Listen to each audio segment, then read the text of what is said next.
Hi there, Scoutmaster097 here. This is another entry in my talks about Asperger syndrome. Today, or this time, I'm going to talk about relationships and dating. Now, even with my friends who are neurotypical, meaning not having autism, Asperger's, or any kind of disorder, I I noticed that even for them, it's very hard, this dating scene. I don't know if it's a cultural thing in the United States or what, but it seems like it's very hard to find someone to be with, a relationship, a girlfriend, and that's what most people want. Most people want to be loved. They want to have a companion, um, and especially of the opposite sex. Most people heterosexual, but it's like it seems so hard to do. I don't know. I see all these articles online. Some people make fun of these, quote unquote nice guys, saying that they're really not nice. They're just trying to do that to get in some girl's pants, which I think that's totally a crock of shit. I think that's totally just. I don't agree with it because I consider myself to be nice, and while I do get frustrated when conventional wisdom of treating girls nice doesn't really work or attract women. Like, it gets frustrating, but that doesn't mean I wasn't nice in the first place. But that's a whole different story. In context of Asperger's syndrome, there is a harder time. This might make it seem hopeless, but there's even a harder time for people with Asperger's who have impaired social skills and do not really read body language and cues too well, or miss them altogether. Um, so, um, but thankfully, I was able to find love in a romantic relationship, and I'm in one right now. It's been 2 years, but with this particular girl, without mentioning names, she's from Mexico. She's from a different culture. See, I'm half Cuban. My dad's Cuban, and I was raised sort of with that Latin American culture growing up. My mom really embraced it and raised us with it.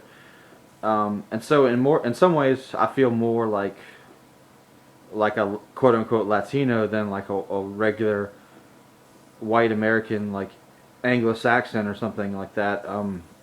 My mom is actually like Irish American herself, and but the thing is this girl found me. I was actually on OkCupid.com. I had a profile on there, on Plenty of Fish, on all these various dating sites, even ConnectingSingles.com. I never bothered too much with the pay sites because I didn't think it was worth paying for that. I felt like that should be free. But anyway, over the years, it's been, I want to say, like since 2006 or so. So okay, so I've been I guess since in the online dating thing, I've done it since like 2006, 2007. So like 8 years or so.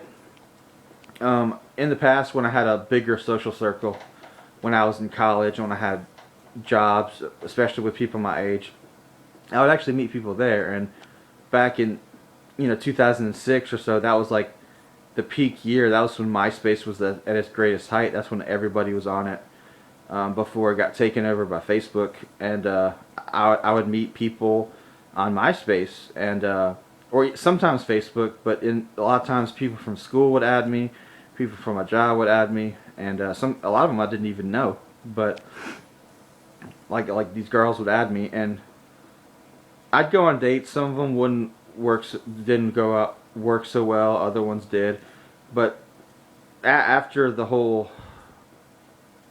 after I really stopped working around people my age, and when I stopped going to school, to college, that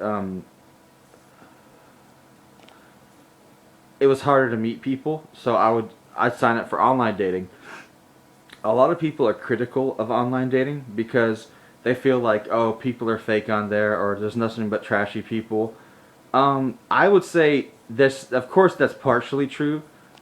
A lot of people are not honest on there, and there are some people who are, I guess, I don't want to say low quality, but people who are not the people you're looking for. People who have like a lot of emotional problems, or like single parents, or just emotionally damaged people. They do have that on there, but um, I've also met plenty of good people, people who are honest, people who do make for a good relationship on there. And I'm not trying to be like a spokesperson for OkCupid or success stories, but it's possible to find true love on there, and you just got to be honest with yourself on about who you are and what you want. And if the other person's being honest about who they are and what they want as well, and they're compatible with you, y'all talk and y'all meet and y'all go from there. But I just see it as another avenue of dating, especially for people who don't get out much or who are too busy, and or in the case of Asperger's, they don't have really good social skills to be in the moment, going on random blind dates with people they don't know. I found this is a way to like screen out people that are like totally not your type. At least you can get a better idea.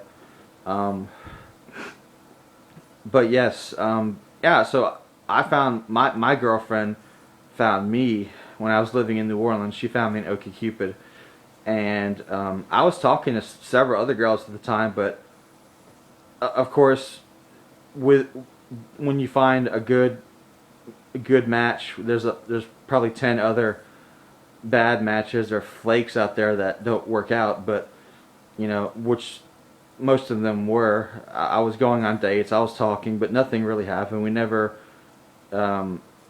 went too far, and besides just talking and going on dates. But this girl messaged me, and we got talking, and at first I wasn't really interested in a long distance relationship, but she was willing to travel and even pay for me my way to go to see her. So I'm like, oh, if that's the case, then yes. If you're serious about meeting, then yes. Otherwise, no, because I've been in contact with girls over the internet who live far away, and oftentimes they either cannot come, they don't have the resources, the money, or the for a flight ticket or anything like that, or they just don't want to, or what have you. But she was willing to make it happen, and we met, and I asked her out on the before she left.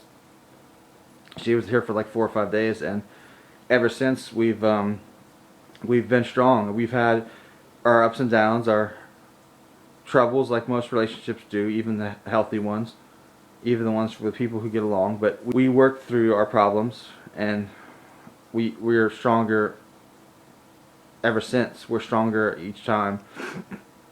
But so, and I was honest about who I was. I didn't lie about my age, my height, my weight, or my employment status, or if I had a car. I didn't lie. I was honest about all that. I know people like to make themselves look better, but I cut it short of lying.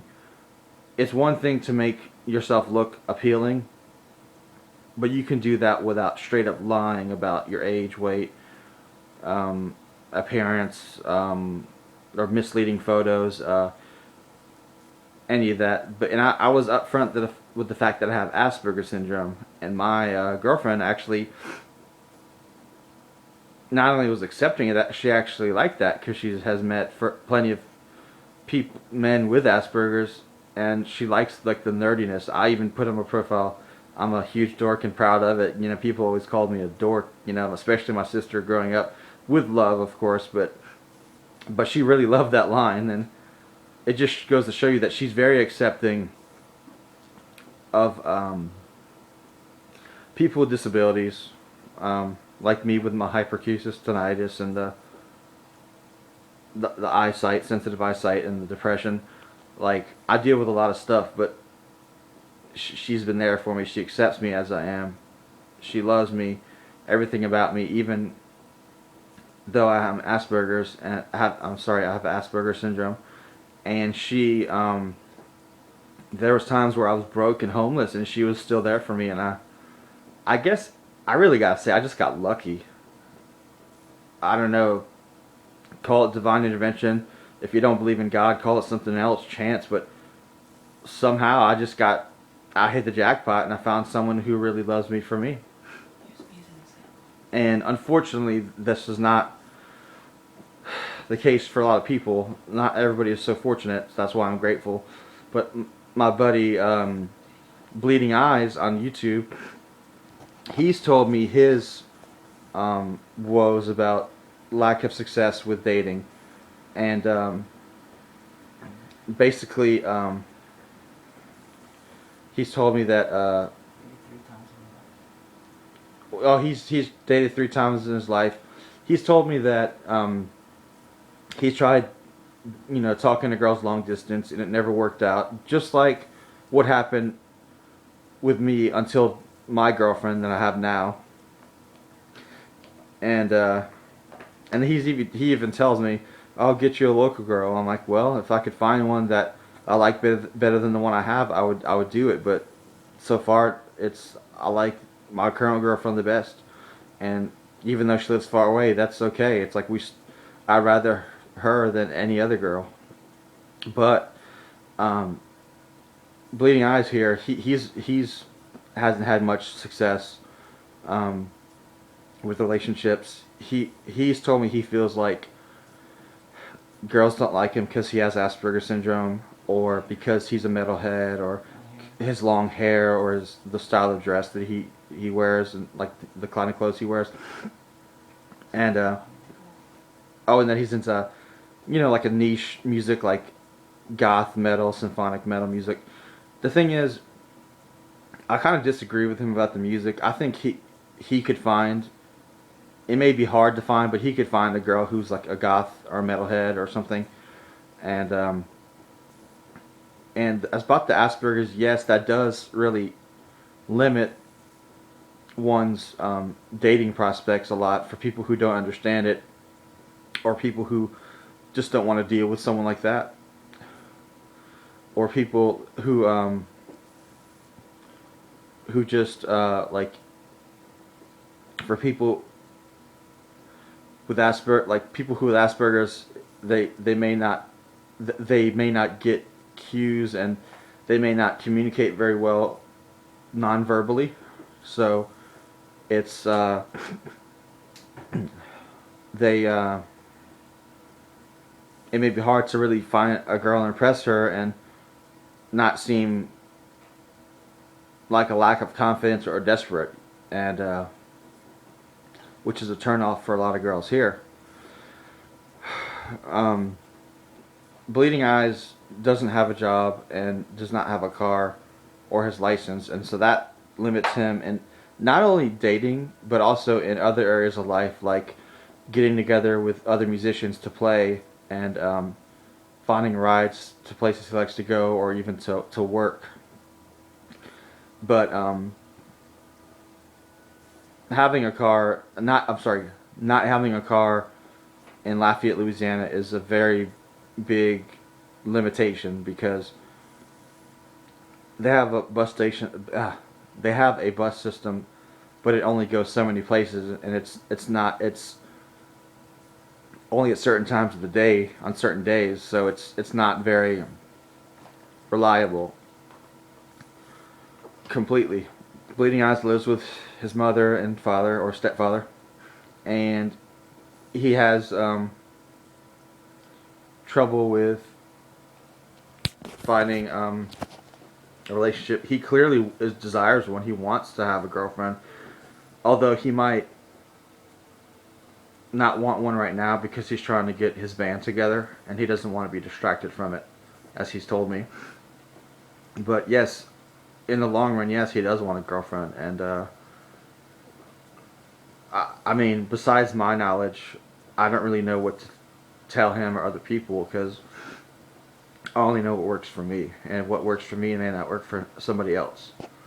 But I never claimed to be a dating guru, but I do have several years of experience in the online dating field, and I've gotten tips and tricks, even from the websites themselves, give suggestions on how to make your profile more attractive and more eye-catching for potential mates, and certain pictures and things like that of you doing what you like, or pictures of you smiling, or pictures of you outside, stuff like that.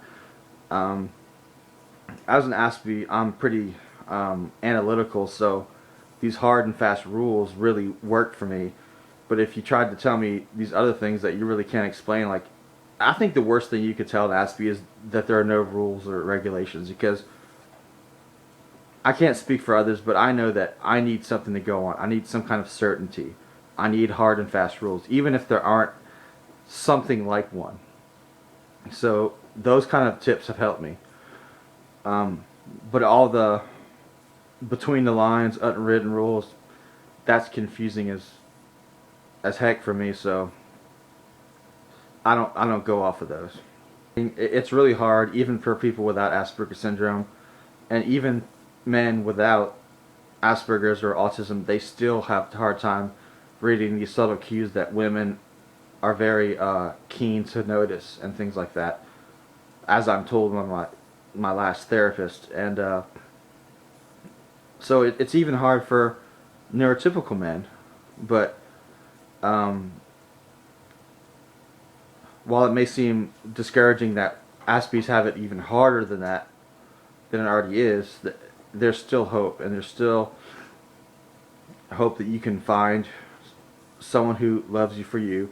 You just have to put yourself out there and be honest with yourself about who you are and what you're looking for, what you want, and keep looking, and eventually you're going to find it. And in the meantime, just do what you love to do and enjoy your life without a mate. It's okay to want one, as I've read many places, but to need one is seen as unhealthy and desperate. So, but there's nothing wrong with wanting a relationship. It's just you have to be okay with yourself on your own until you can find one, whenever that may be. And that makes sense from what I've read. And anyhow, without getting into specifics of how to set up your online dating profile or what pictures to put, that's generally the gist of this, is just be honest about who you are, what you want, and put yourself out there, and just cross your fingers, roll the dice, and hope that you find the right one, and just let things happen and let time take its course. And anyway, I think I've said enough for now. That's all for now. Thanks for listening. Please like, comment, and subscribe if you like what you've heard here. And thanks for watching. Until next time.